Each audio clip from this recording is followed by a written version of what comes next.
Greetings, Big Blue Dog community.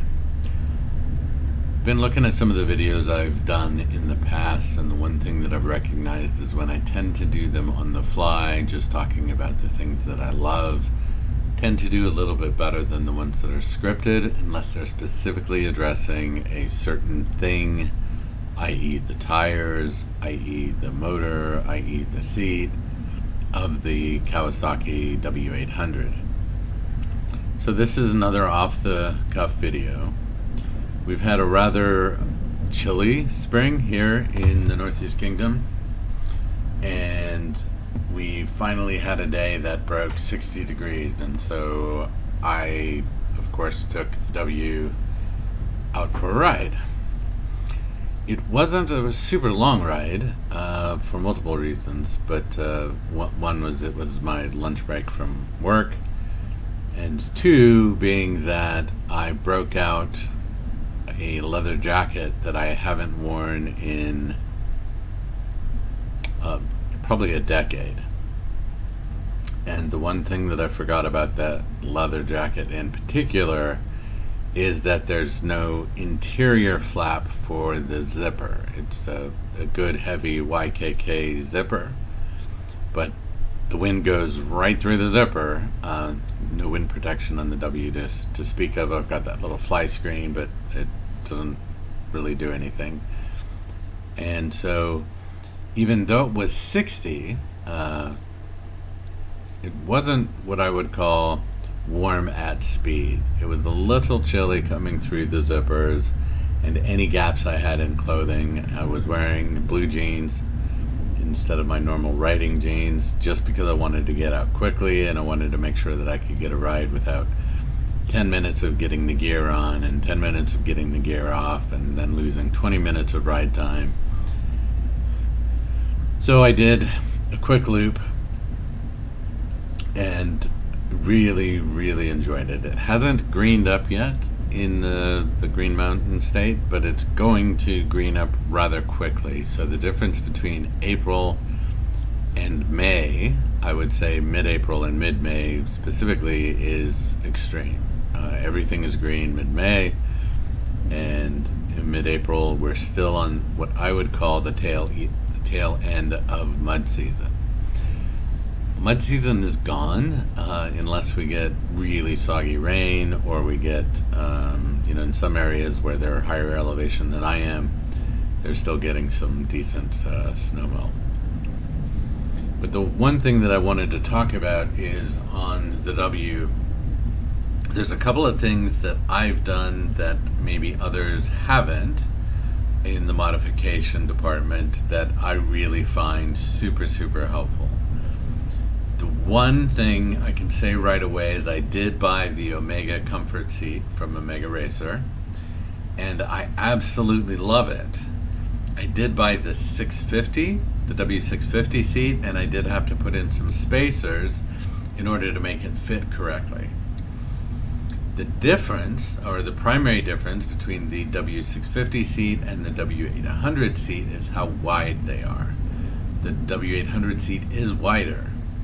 And the primary reason I wanted the more narrow seat is because it's an easier reach for me to get to the ground.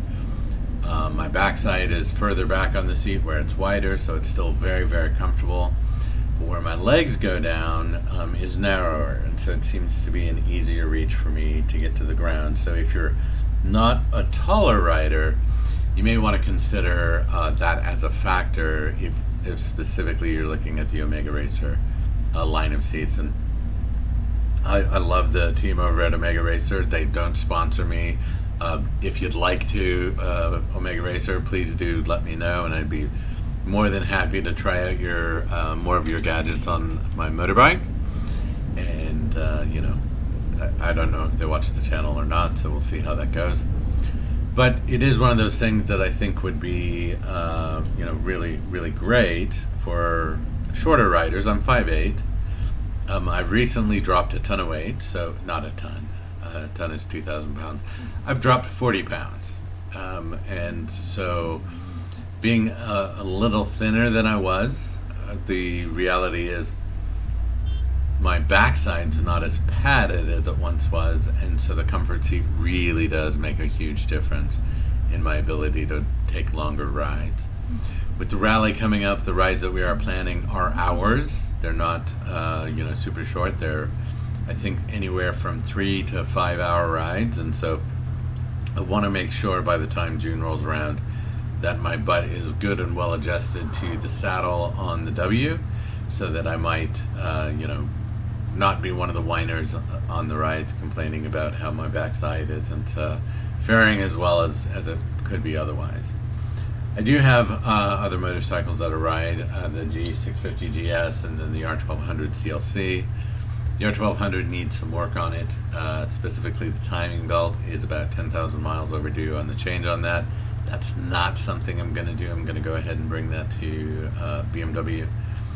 And while I'm there, I'm going to go ahead and have the starter replaced because it does have a few missing or broken teeth on it. So I've purchased the starter already, but I'll have them go ahead and do it since they'll have the motorbike open at that point. The other thing that I'm hoping to have completed by then are the ST2 modules, which activate the brake light while I am engine braking or just literally just slowing, engine braking is the best way to put it, so that I give an indication. I tend to use engine braking quite a lot, and I didn't even understand that the people behind me here in Vermont, people tend to just judge distance, so if a car is getting closer to you, you slow down, or a motorcycle or whatever, and if it's moving away from you, you can speed up.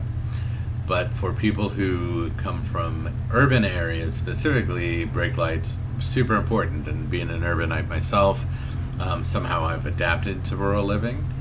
However, I figured it is much, much safer for people behind me to have that visual cue, yes, I'm slowing, and so I will have that installed on the W before the rally as well.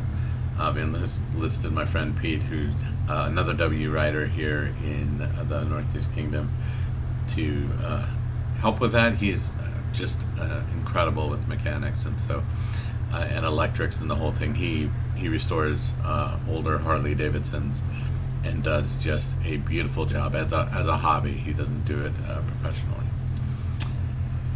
So that going on, let's see, the other things that I've done that I think people may really like is that little visor I did, the headlamp visor, and the only reason I really did that is aesthetics. I absolutely think that is a great retro look. I wasn't sure about it with the fly screen for a while because I thought that might be a little bit too much shine up front, but to be honest, I absolutely love the combination of the two, and it does make the bike even more unique. The other thing with the Omega saddle is it no longer says Kawasaki on the back, which on my particular model, the 2020 Kawasaki W800, the rear of the seat was the only place it said Kawasaki, and so I like to have fun watching people try and figure out what the bike is that aren't familiar with the Kawasaki W series, because it doesn't say Kawasaki anywhere on the bike. It just says W on the tank. And then, of course, 800 on the side panels. The risers, just shorter guy. I didn't want any lean forward. I didn't want as much lean forward on the motorcycle, mostly because I like a more upright sitting position, and that probably comes from years and years and years of riding BMWs, which are a very upright sitting position, and so that's what I tend to prefer. I've kept the baffles in the exhaust. I prefer the sound quiet. I absolutely love the sound of the W800, and I think keeping that stock is great. I have put a tail rack on it, and that was the Kawasaki tail rack, and then I mounted the tail bag to it, and that makes it easier. I've never carried a passenger on the W800, but it would make it easier that I could even add another tail bag to the rear seat, and then carry even more stuff if I wanted to. At this point, I just prefer have a little more room on the seat, and I can do a little more, butt moving around if I get a little saddle sore. So those are the things that I figured I'd talk about today, and I'm getting excited for the rally coming up. don't know how this video will do, but I will say that if you are in the mood for a retro motorcycle, and what you're really trying to capture is a retro motorcycle instead of, I want a modern motorcycle that looks retro but performs like a very modern motorcycle, then I'd take a look at the Kawasaki 900 RS or the Triumph T120 or the BMW R912 or R9T, something that just has a lot of go underneath it, has the horsepower numbers you're used to seeing, has the torque numbers you're used to seeing, have motors that just like really crank it out. But if you're looking for a retro motorcycle that rides like a retro, that makes the same power as a retro, that accelerates the same way a retro, I've modified mine with the Michelin Road Classic tires, so it does not handle like the original tires on it. It handles very well now. I'd say like a sport touring bike, excuse me. And I absolutely love that. Feeling sticky and connected to the road, much better experience for me than feeling a little nervous, especially in the turns during the wet. Anytime there's road inconsistencies or grooves, those original tires that came with it, the Dunlop GT300s, really were a reproduction of the retro tire and had all the problems that the retro tire had, whereas the Michelin Road Classics, very modern tire, stick to the road like glue. Absolutely love it. While, in my opinion, not detracting from the look of the bike, but a lot of people go, hey, those are the wrong tires for that bike, and I'm just okay with it. So anyways, I just thought I'd do a little video as we're moving along and seeing what's happening. If you do have questions about the rally coming up, please do reach out and let me know, either on the Facebook page or on the video here, and I'll do my best to answer questions. I am a resident to the area that we are having the rally in, so I'm more than happy to answer any questions that you might have. As always, thank you for watching the video. Keep the shiny side up, the rubber side down, and keep it wheel. Cheers.